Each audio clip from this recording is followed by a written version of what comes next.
এরপর 16 দাগের প্রয়োগ দেখো কি বলেছে, A square plus B square varies as A square minus B square হলে প্রমাণ করি যে এ ভ্যারিজ অ্যাজ বি। তাহলে এখানে আমাদের যেটা দেওয়া আছে 16 দাগের A square plus B square varies as A square minus B square, এখান থেকে এ ভ্যারিজ অ্যাজ বি প্রমাণ করতে হবে। তো এটা যেহেতু ব্যস্ত সম্পর্কে আছে আমি এখানে লিখে নিতে পারি এ স্কোয়ার প্লাস বি স্কোয়ার সমান কে ইন্টু এ স্কোয়ার মাইনাস বি স্কোয়ার, যেখানে কেটা কি অশূন্য ভেদ ধ্রুবক, তাহলে কে হলো অশূন্য ভেদ ধ্রুবক।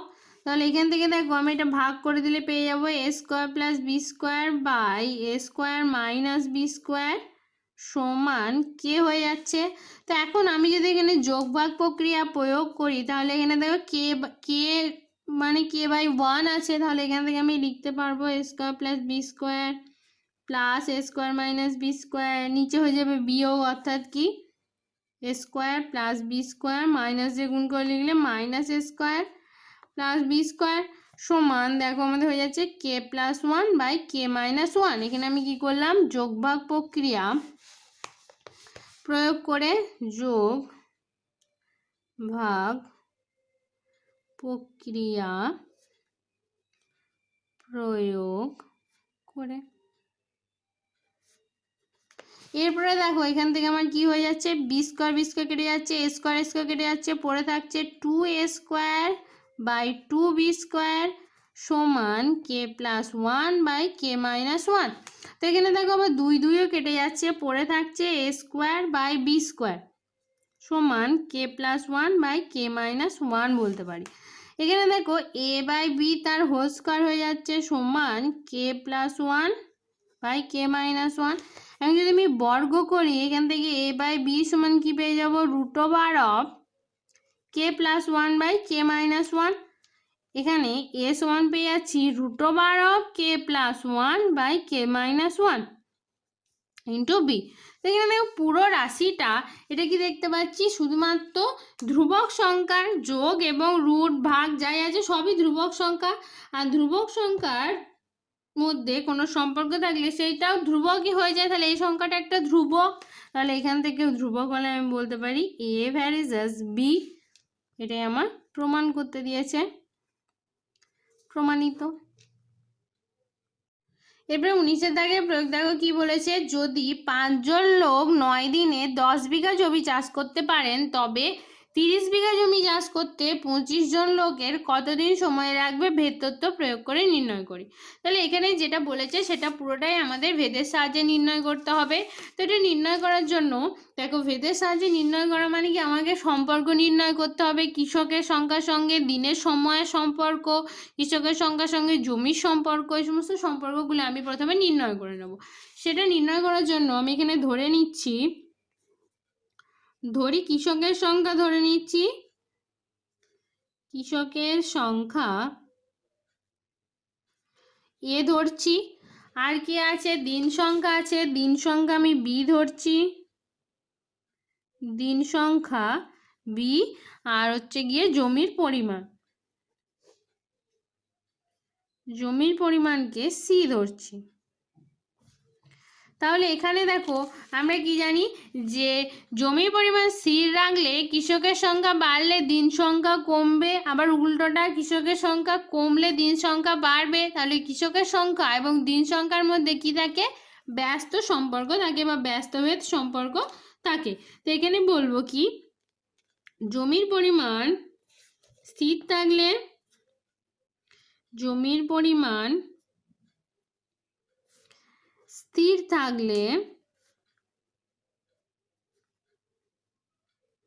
দিন সংখ্যা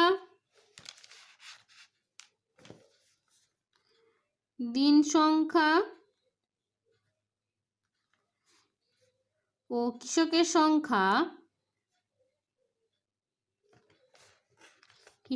সংখ্যা পরস্পর ব্যস্তভেদ সম্পর্কে থাকে বা ব্যস্তভেদে থাকে। তাহলে এখান থেকে আমি লিখতে পারবো a varies as 1 by B হয়ে গেল। একইভাবে আমি ধরো কৃষকের সংখ্যার সঙ্গে জমির পরিমাণের যদি সম্পর্ক নির্ণয় করি দেখো সেটা কি হয়ে যাবে, কৃষকের দিন সংখ্যা স্থির আছে এখানে, তাহলে সেক্ষেত্রে কৃষকের সংখ্যা যদি বাড়ানো হয়, বেশি পরিমাণে জমি চাষ হবে, তাহলে জমির পরিমাণ বাড়বে, তাহলে সেক্ষেত্রে সরল সম্পর্ক হয়ে যাচ্ছে। তাহলে আমি সেটাই বলবো যে দিন সংখ্যা স্থির রাখলে,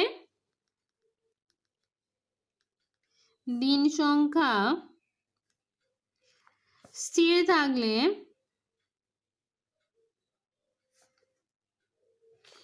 জমির পরিমাণ ও কৃষকের সংখ্যার মধ্যে, জমির পরিমাণ ও কৃষকের সংখ্যার মধ্যে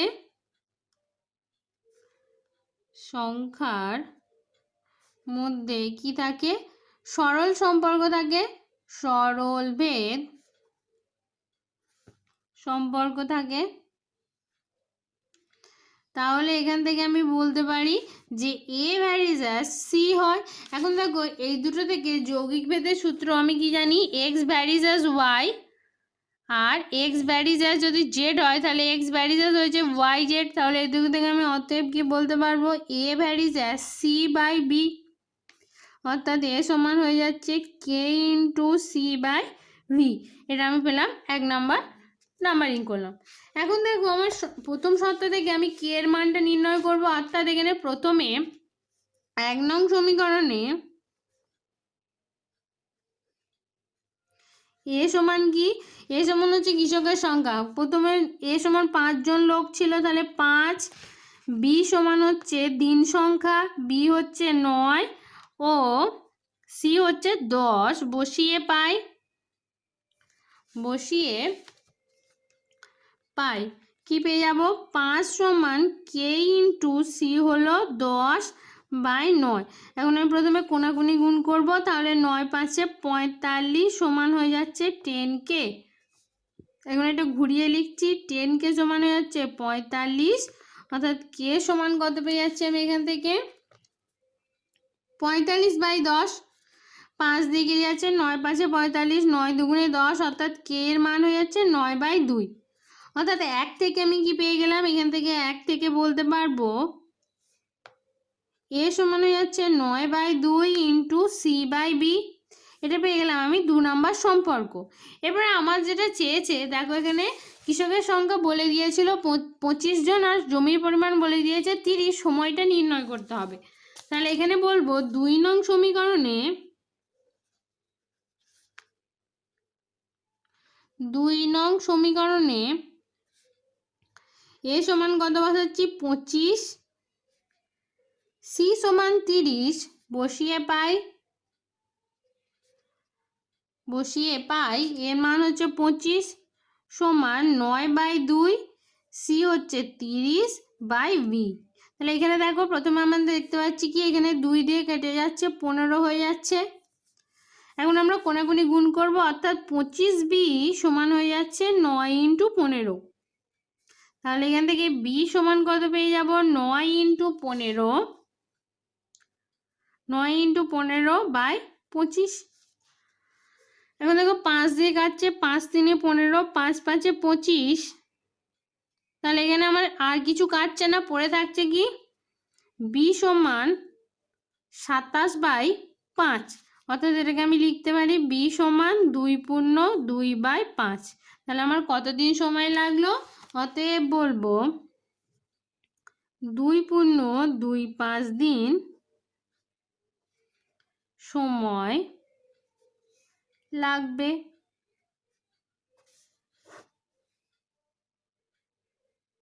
এরপরে 24 থেকে প্রয়োগ দেখো, এক্স ভ্যারিজেস ওয়াই এবং ওয়াই ভ্যারিজেস জেড হলে প্রমাণ করি যে x square plus y square plus z square varies x y plus y z plus z x. এটা আমাদের প্রমাণ করতে হবে।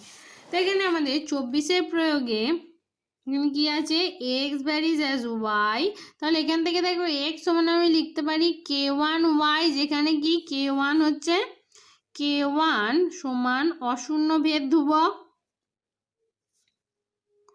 অশূন্য ভেদ ধ্রুবক। একইভাবে দেখো ওয়াই সমান আমাদের ওয়াই ভ্যারিজেস দেওয়া আছে ওয়াই ভ্যারিজেস জেড, এখান থেকে লিখতে পারি ওয়াই সমান কে টু জেড।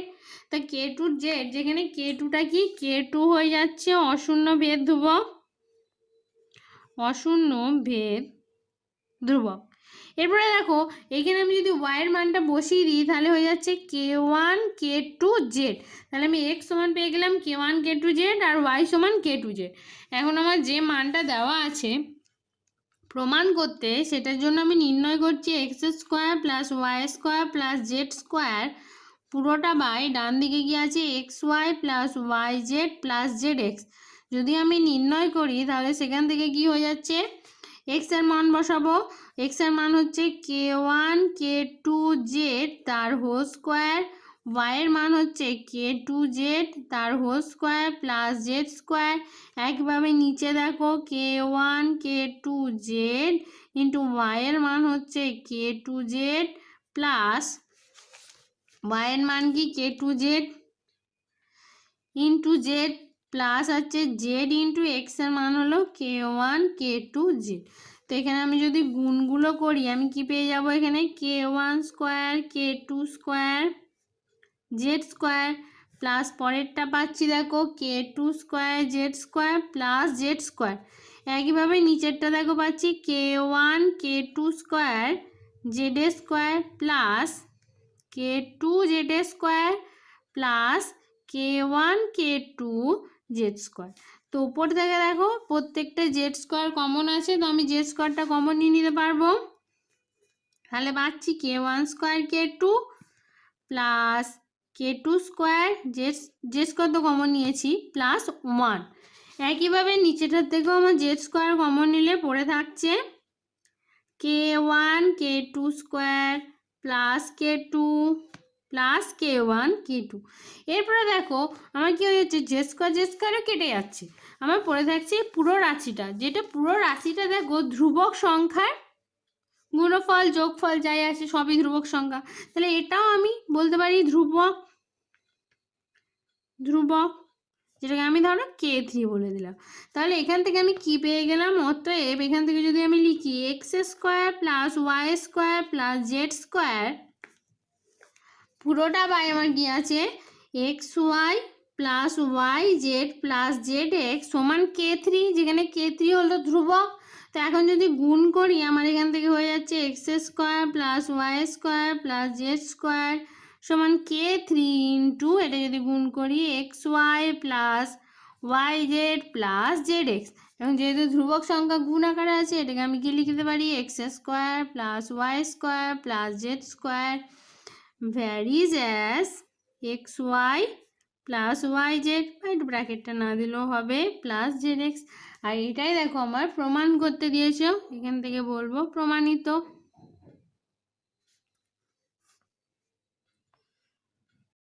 এরপর 27 দাগের প্রয়োগ দেখো, গোলকের আয়তন গোলকের ব্যাসার্ধের দৈর্ঘ্যে ত্রিঘাতের সঙ্গে সরল ভেদে আছে। একটি নিরেট সীসার গোলকের ব্যাসের দৈর্ঘ্য বলেছে 14 সেমি। ওই গোলকটি গলিয়ে 3.5 সেমি দৈর্ঘ্যের ব্যাসার্ধ বিশিষ্ট কতগুলি গোলক তৈরি করা যাবে তা ভেদ তথ্য প্রয়োগ করে নির্ণয় করি। এখানে বলে দিয়েছে ধরি গোলকের আগে ও পরে আয়তন একই থাকবে। তাহলে এখানে প্রথমে আমার নির্ণয় করতে হবে, দেখো কি বলেছে এখানে যে ব্যাসার্ধ দৈর্ঘ্যের ব্যাসার্ধের দৈর্ঘ্য ত্রিঘাতের সঙ্গে আয়তনটা কি আছে সরল ভেদে আছে। তো এখানে সেটাই প্রথমে নির্ণয় করব আমি। তো সেটা নির্ণয় করার জন্য আমি প্রথমে এখানে ধরে নিচ্ছি ধরি গোলকের ব্যাসার্ধ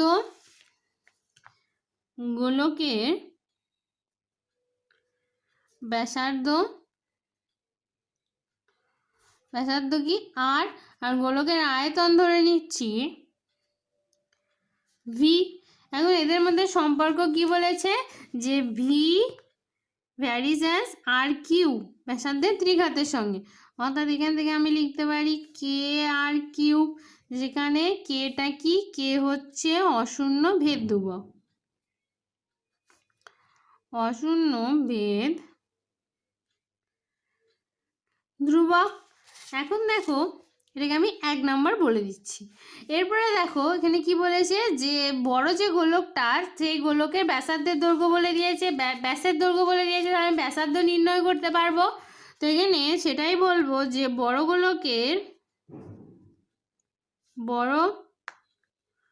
গোলকের ব্যাসার্ধ কত হয়ে যাচ্ছে 14/2 সেমি, অর্থাৎ 7 সেমি। এখন 1 নং সমীকরণে আমি কি করব, যে বড় গোলকের ব্যাসার্ধটা বসিয়ে দেবো, তাহলে বড় গোলকের আয়তন পেয়ে যাবো। তো এখান থেকে বলবো বড় গোলকের আয়তন, যেটা কি ভি, সেটা কি হয়ে যাচ্ছে, আমরা এখান থেকে কি বলতে পারি যে কে ইন্টু 7 তার হোল কিউব। ধরো আয়তনটা আমি V1 বললাম, তো এখানে এটা পেয়ে যাচ্ছি। আবার দেখো ছোট গোলকের ব্যাসার্ধের দৈর্ঘ্য বলে দিয়েছে 3.5 সেমি। তো এখান থেকে বলবো ছোট গোলকের ব্যাসার্ধ কত বলে দিয়েছে 3.5 সেমি। আয়তনে এককটা এখানে বলে দেবো ঘন সেমি। এখন ছোট গোলকের আয়তন যদি নির্ণয় করি সেটা কি হয়ে যাবে, ধরো এখানে V2 বললাম, সেখানে কি হয়ে যাবে একই সূত্র, অর্থাৎ কে ইন্টু 3.5 তার হোল কিউব একক হয়ে যাবে ঘন সেমি। তো এখন দেখো বলেছে যে বড় গোলকটা গলিয়ে কতগুলো ছোট গোলক তৈরি করা যাবে, তার জন্য কি করতে হবে, বড় গোলকের আয়তনটাকে ছোট গোলকের আয়তন দিয়ে ভাগ করে দিলেই কতগুলো গোলক পাবো সেটা নির্ণয় করব। তো এখান থেকে আমি বলবো অতএব নির্ণীয় গোলকের সংখ্যা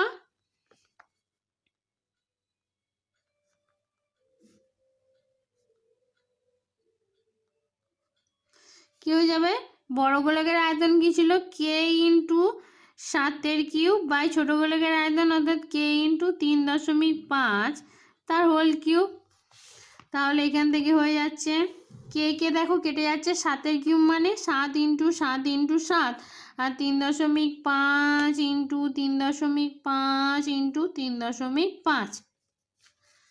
তো এখন দেখো 3.5কে 2 দিয়ে গুণ করলে আমরা 7 পাবো, তাহলে এটা 1 দিয়ে গেলে এটা 2 হয়ে যাবে। একইভাবে এগুলো হয়ে যাবে 2, এটাও হয়ে যাচ্ছে 2, তাহলে 3টে 2 গুণ করলে হয়ে যাবে 8, অর্থাৎ কতগুলো গোলক পাবো 8টি। আমাদের এখানে নির্ণয় করতে দিয়েছে যে 3.5 সেমি দৈর্ঘ্যের ব্যাসার্ধের কতগুলি গোলক তৈরি করা যাবে, অতএব তাহলে কি বলবো নির্ণেয় 8টি গোলক তৈরি করা যাবে।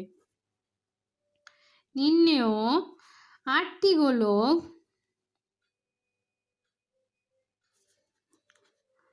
তৈরি করা যাবে। এই পাঠে আমরা কষে দেখি 13-র আগে প্রয়োগ 16 থেকে প্রয়োগ 27 অবধি কমপ্লিট করলাম। এই ভিডিওটা যদি আপনাদের ভালো লেগে থাকে প্লিজ একটা লাইক করে দেবেন, আর এই রকম আরও ভিডিও পেতে চ্যানেলটা সাবস্ক্রাইব করুন।